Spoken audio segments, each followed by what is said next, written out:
Lynn, est-ce que vous pouvez me présenter la Jujutech qui est nouveau à la bibliothèque de Bonaventure? Oui, ben en fait, on l'appelle, nous, la ludothèque. Et puis, ça a commencé au mois de mars l'année passée. On a fait le lancement pendant la relâche, mais ça se poursuit depuis ce temps-là, même qu'on est en train d'ajouter des nouveaux jeux. Là, on en a pour tous les âges. Là. Les familles aiment ça beaucoup. Comment ça fonctionne si on voudrait avoir un jeu? Ben c'est sûr que on n'a pas l'espace pour laisser les jeux comme si tu veux en libre service à la vue. Fait que on les a avec nous derrière le comptoir, mais par contre j'ai constitué un catalogue, fait qu'il y a une fiche avec une image du jeu pour chacun, une description, à qui ça s'adresse, la durée et tout ça. Fait que tu sais les gens peuvent quand même facilement choisir là-dedans. Puis quand ils ont fait leur choix, ben on leur laisse regarder le contenu, tout ça. Puis si vraiment ça leur plaît, ben là, on peut faire le prêt. Puis si finalement, ils ont l'impression qu'ils aimeraient peut-être mieux d'autres choses, ben on range le jeu, puis ils font un autre choix. Là. C'est sûr que la location est un peu moins longue que les livres. C'est quand même 2 semaines. Puis on propose aux gens de renouveler leur prêt pour un autre 2 semaines s'ils le désirent. Puis nous, ben s'il n'y a pas de réservation sur le jeu, ben, on peut facilement leur renouveler le prêt. Là. Fait que tu sais, ça arrive quand même assez souvent que les gens renouvellent parce qu'une fois qu'ils ont commencé à faire des parties et à avoir du fun, ben ils veulent explorer le jeu un peu plus. J'ai remarqué que vous aviez commencé l'échange de casse-tête. C'est quoi ça? Ben c'est sûr que tu sais, dans une bibliothèque, il y a quand même beaucoup de conversations, d'échanges avec les abonnés. Puis là, moi, je m'étais rendu compte qu'il y avait beaucoup de personnes qui aimaient beaucoup faire du casse-tête. D'ailleurs, j'en ai toujours un qui est sur place, sur une table, à l'étage, puis les gens peuvent venir le compléter.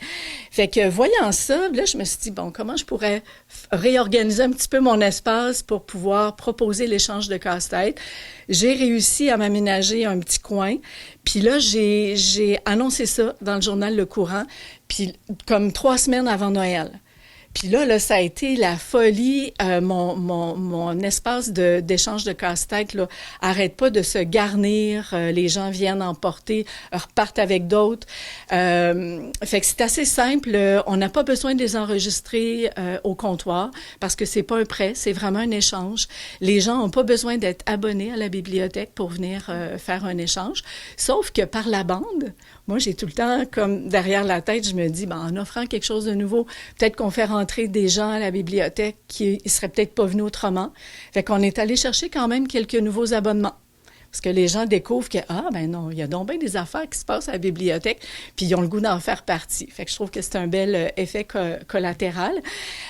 Juste pour terminer là-dessus, c'est qu'il y a tellement un engouement qu'il y a même quelques-unes des personnes qui ont demandé, on peut-tu faire une compétition? Fait que là, je suis en train d'organiser, là, je vais faire un choix de casse-tête, je vais l'acheter en 5-6 exemplaires le même, un casse-tête de 500 pièces, puis j'ai déjà 6 personnes qui ont donné leur nom pour participer à la compétition parce qu'ils veulent se mesurer pour savoir laquelle est la plus rapide pour terminer le casse-tête. Fait que je pense que ça va être drôle, tu sais, puis on va faire ça pour que c'est ouvert au public, s'il y a des supporters qui veulent venir les regarder un petit peu la compétition, puis tout ça, je pense que on devrait faire cet événement-là d'ici la fin du mois de mars.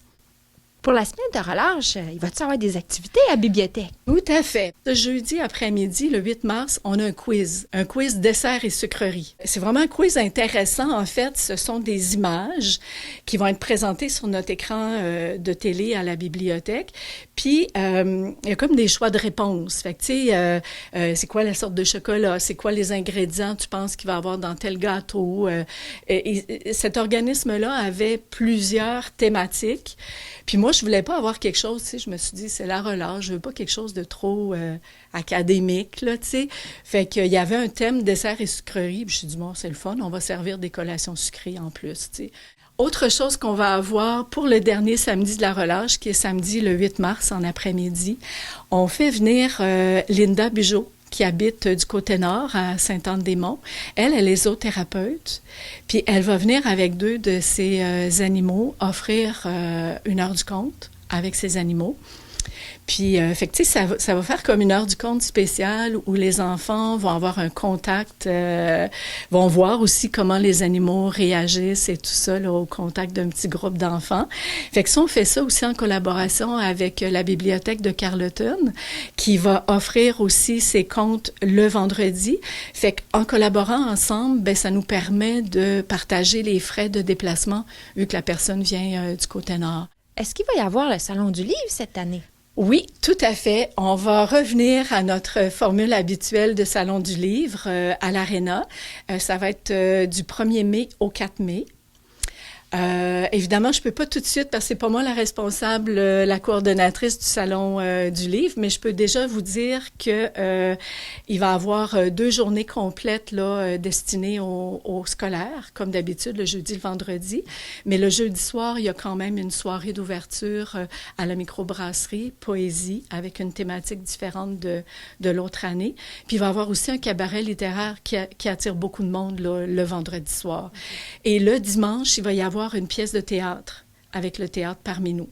Fait que ça, c'est comme des gros morceaux événements, mais tout au long du salon, évidemment, activités scolaires, différentes tables d'hôtes, pas d'autres, mais tables rondes, et des conférences puis des rencontres d'auteurs et d'autrices.